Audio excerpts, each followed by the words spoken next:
हमारे साथ बातचीत करने के लिए बिहार बीजेपी के प्रदेश अध्यक्ष संजय जायसवाल। संजय जी, नीतीश कुमार प्रधानमंत्री पद के उम्मीदवार होंगे जल्दी ही, ये बात जो है लल्लन सिंह कह रहे हैं, जो जेडीयू के राष्ट्रीय अध्यक्ष हैं।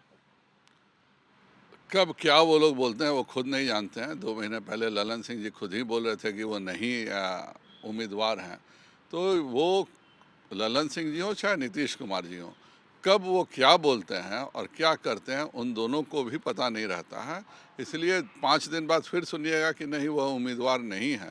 यह बातें करके केवल अखबारों में और मीडिया में छपने के अलावा इनका कोई काम नहीं है।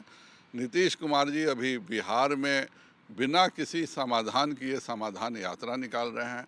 जनप्रतिनिधियों से मिलने में उनको डर लग रहा है या शर्म महसूस हो रही है। जदयू के सांसद और विधायक मेरे चंपारण में गए तो उनके और नीतीश कुमार जी के बीच में उनका सुरक्षा का घेरा हाथ से हाथ बांधे खड़ा था कि कोई सांसद और विधायक नहीं मिल रहे। तो नीतीश कुमार जी और ललन सिंह जी बिहार के राजनीति में पूरे तौर पे अप्रासंगिक हैं। अब वह क्या बोलते हैं इसको कोई सीरियसली नहीं लेता। मतलब आपको लगता है कि अगर नीतीश कुमार प्रधानमंत्री बन के उम्मीदवार बन भी जाएं तो भी कोई चुनौती नहीं है आपके सामने?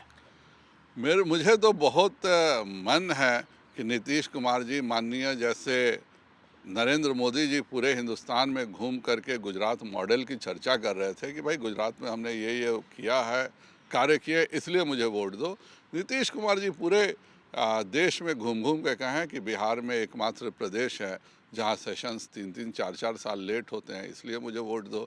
बीएसएससी और के जैसे हम लोगों ने क्वेश्चन पेपर आउट करते हैं, हम यूपीएससी का भी क्वेश्चन पेपर आउट करेंगे, इसलिए हमें वोट दो।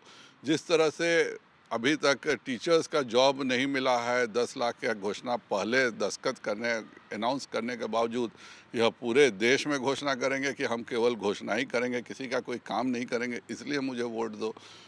किसी भी हाईवे की योजना हो, कोई भी योजना हो, किसी के लिए भी भूमि उपलब्ध नहीं कराते हैं। नीतीश जी कहेंगे कि पूरे देश का हम सारा प्रोजेक्ट्स को रोक करके दिखा देंगे, इसके लिए मुझे वोट दो। तो नीतीश कुमार जी तो इसी मॉडल को लेकर पूरे देश में घूमेंगे। सर, एक सवाल और है। आरजेडी के विधायक हैं विजय मंडल, और ये पहले विधायक नहीं, इससे पहले भी नीतीश कुमार के ऊपर सीधा हमला कर चुके हैं। विजय मंडल का ये कहना है कि एंटी इनकम्बेंसी जो है नीतीश कुमार की 17 साल की, वो महागठबंधन पे बहुत हावी हो रही है, उसका नुकसान हो सकता है। कुर्सी जो है मुख्यमंत्री की वो अब तेजस्वी यादव को दे देनी चाहिए उन्हें। दोनों दल एक दूसरे के प्रति क्या बोलते हैं हम लोग का कंसर्न नहीं है। नीतीश कुमार जी बगल में तेजस्वी यादव जी को बैठा के बोलते हैं 2005 के पहले का जंगल राज याद है ना, कितने किस दिक्कत से हम लोग निकाल के लाए थे। खुद उनके जो हैं वो सारी चीज़ें 2005 की भी चर्चा करते हैं और उस समय हुआ भी था। तेजस्वी जी के जो व्यक्ति जो भी हैं उनके माननीय विधायक लोग हैं, वह इस बात की चर्चा करते हैं कि नीतीश जी के समय में विकास नाम का चीज़ नहीं हुआ था। तो यह दोनों आपस में चर्चा करते हैं, पर दोनों में एक के पास भ्रष्टाचार को बचाने का एक ग्लू है, जिससे वह चाहते हैं कि हम इसमें सटे रहेंगे, सत्ता में रहेंगे तो हम अपने भ्रष्टाचार के केसेस से बच सकते हैं। यह तेजस्वी जी को नीतीश का साथ छोड़ने नहीं देगा।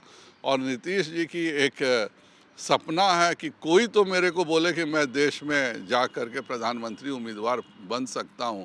तो यह सपना पूरा बोलने का काम माननीय लालू जी कर रहे हैं। तो यही एक दूसरे के बीच में ग्लू है जो दोनों को जुड़े हुए है, वरना दोनों एक दूसरे को मंच पर एक दूसरे के खिलाफ बोलने में कोई परहेज नहीं करते हैं।